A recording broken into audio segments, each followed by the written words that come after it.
14 Desember ada utusan yang menemui kami, ya, yang memberitahu bahwa Sekjen harus mundur, lalu jangan pecat Jokowi.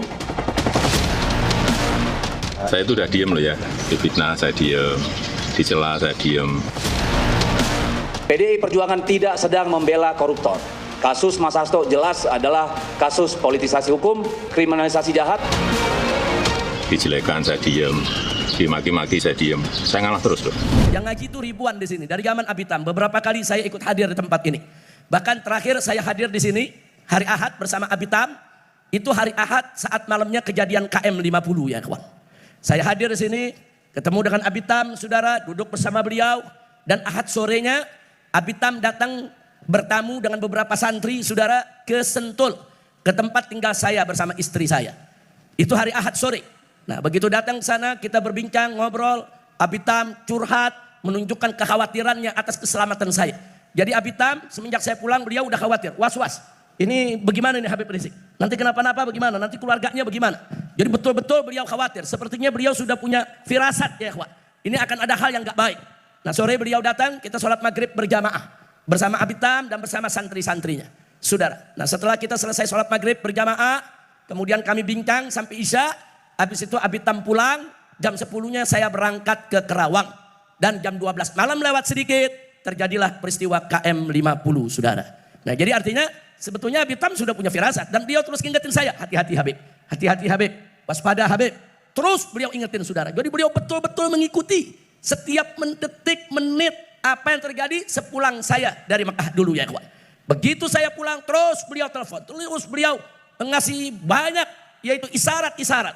Beliau berikan nasihat-nasihat saudara. Nah jadi artinya saya punya kenangan yang luar biasa. Di detik-detik terakhir saudara sebelum terjadi KM 50, Abitam yang memberikan isyarat, memberikan warning, memberikan peringatan saudara. Dan akhirnya terjadilah apa yang terjadi. Makanya Abitam begitu kejadian itu beliau cukup shock. Beliau sedih luar biasa. Ya kawan, apalagi seminggu setelah itu saya di penjara, kemudian sebulan setelah itu FPI dibubarkan saudara, luar biasa. Abitam sedihnya terpukulnya. Nah, waktu saya di penjara saya sempat bincang melalui telepon saudara. Beliau sakit, tidak bisa datang, kita berteleponan dengan Abitam.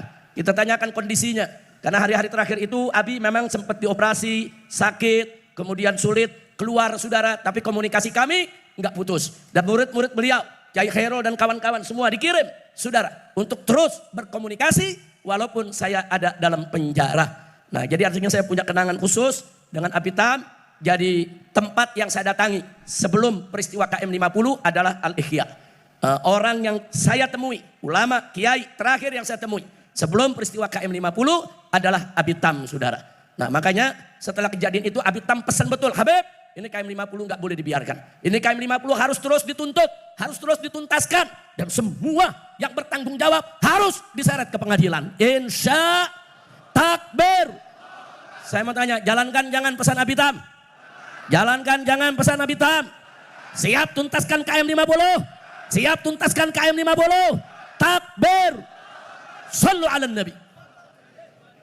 Ya, kami akan tuntaskan. Sampai hari ini semua bukti, semua saksi kita sudah kumpulkan. Kita hanya tinggal tunggu momentum yang pas, yang bagus saudara.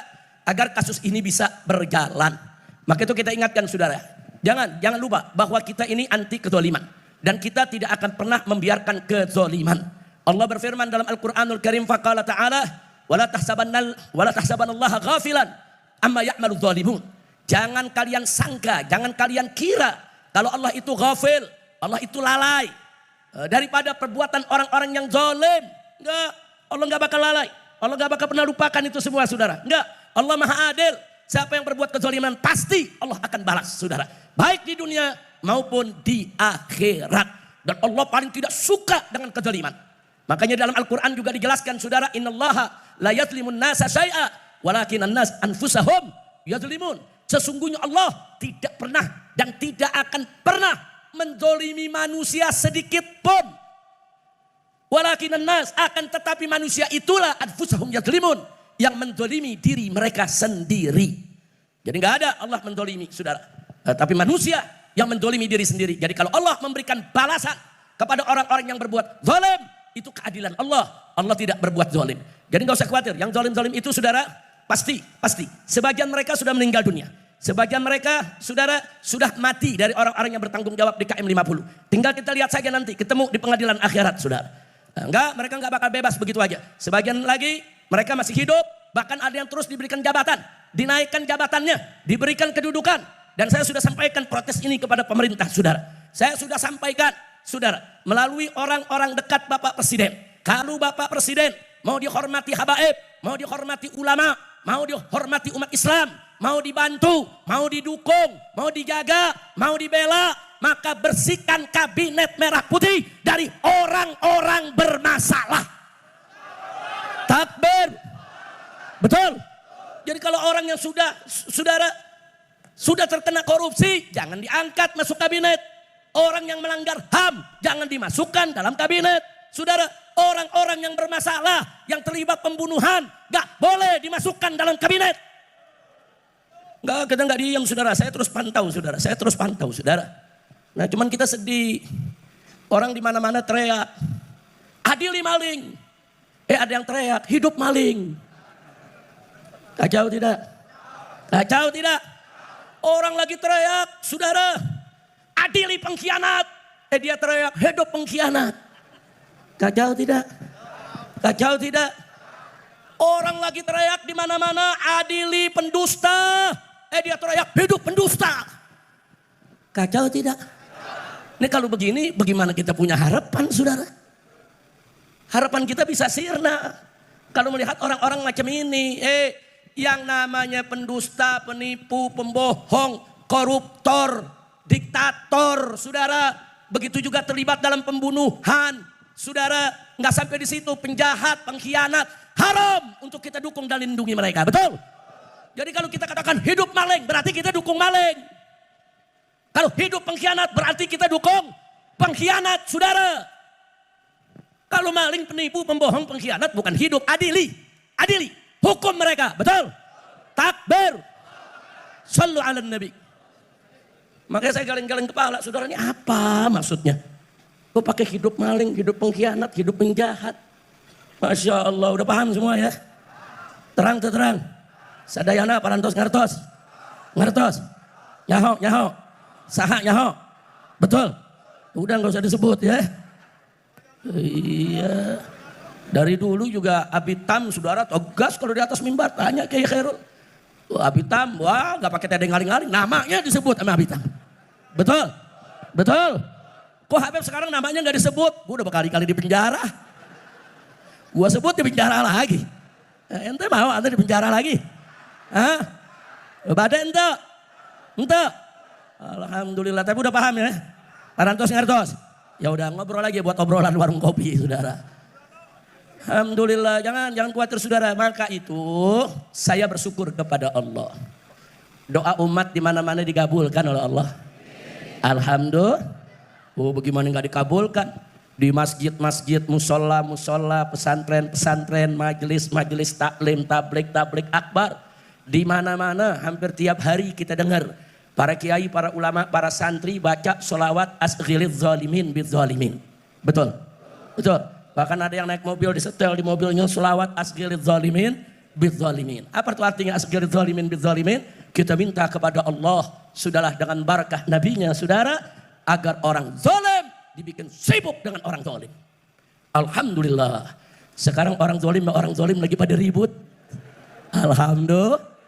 Lagi main jorok-jorokan ke penjara. Alhamdulillah. Lagi main buka-bukaan borok, saudara. Alhamdulillah. Saya mau tanya, itu pertolongan siapa untuk kita? Siapa yang maha penolong? Siapa yang maha besar? Siapa yang maha perkasa? Takbir. Sallu ala nabi. Luar biasa, saudara. Ada yang nanya saya, Habib kok nggak ikutan? Ini orang lagi pada ribut kok Habib lagi diem aja, kan begitu? Jawab jangan. Kapan? Nanti aja di hall keempat. Masya Allah, ini kan baru hall ketiga nih, setahun lagi dah. Jawab jangan. Kapan? Sekarang juga. Mesti sekarang. Saya jawab, saudara, kalau serigala sama serigala lagi berantem, ente jangan misahin. Dicakar ente, betul. Buaya sama buaya lagi ribut, lu tonton aja. Betul. Setuju. Nggak usah ikut-ikutan, sabodo ting. Biar dia pada berantem, betul? Betul? Enggak usah, saudara enggak usah ikut campur. Saudara, kita adu domba hukumnya haram. Betul? Betul? Adu domba hukumnya apa? Jawab yang kompak, adu domba hukumnya apa? Adu manusia? Apalagi? Domba aja dia adu haram, apalagi manusia. Ayo jawab lagi, sekali lagi. Adu domba hukumnya apa? Adu manusia? Adu setan? Ayo, bingung kan lo? Adu setan? Adu setan? Kalau Habib menjawabnya wajib. Biar setan pada ribut. Amin. Amin. Makanya kalau setan lagi ribut, kita gelar tikar, sediain kopi, pisang goreng, nonton. Takbir. Takbir. Sekarang kita lihat saudara kemarin yang memfitnah habaib, memfitnah ulama, mengkriminalisasi habib, mengkriminalisasi ulama, menggerakkan buzzer, mencaci maki ulama, mencaci maki habaib, menghina-hina ulama, menghina-hina habaib. Sekarang di mana-mana dia dihina oleh rakyatnya. Di mana-mana dia dikaki maki, di mana-mana boroknya dibongkar habis-habisan. Betul? Betul? Itu pertolongan siapa buat ulama? Pertolongan siapa? Takbir. Ulama bongkar mereka nggak mampu, saudara. Ulama nggak punya data, tapi Allah bongkar, saudara. Yang punya data sekarang pada teriak, saudara. Sekarang pada ngomong di mana-mana. Alhamdulillah. Setiap hari ada demo, saudara. Ngubur-ngubur, adilin, rasain. Alhamdulillah. Ya tinggal tunggu aja tanggal mainnya. Ini dikit lagi Ratu Bansos sama Raja Bansos perang. Amin. Amin. Aminnya dari hati. Nah, mau lihat gak Raja Bansos sama Ratu Bansos perang? Mau lihat? Mau? Nah dikit lagi dia perang, saudara. Main buka-bukaan borok. Lo bagaimana enggak? Bansos saudara ratusan triliun. Saudara hanya sedikit yang sampai kepada masyarakat. Sisanya kemana? Mereka makan, mereka korup, masuk perut mereka. Baik Raja Bansos maupun Ratu Bansos sama-sama setan. Tuh, Abi kalau ngomong begitu dulu tuh. Tanya kayak Hero, Abi kalau ngomong setan. Saya jadi ingat Abi. Masa kira-kira jelas gak? Jelas gak? Ikut campur jangan. Jangan, nonton aja banyak zikir. Banyak baca hasbunallah wa ni'mal wakil, ni'mal maula wa ni'man nasir. Baca. Para ulama kita menganjurkan baca hasbunallah wa ni'mal wakil setiap hari 450 kali di pagi hari. Insya Allah sepanjang hari saudara, semua kesulitan Allah mudahkan. Semua kesempitan Allah lapangkan. Orang yang mau jahat sama kita, saudara, dihalangi oleh Allah Subhanahu wa taala. Kita diselamatkan dari makar mereka. Insya. Nah, jadi saya minta tuh selawat azkirid zalimin terus baca terus. Setuju?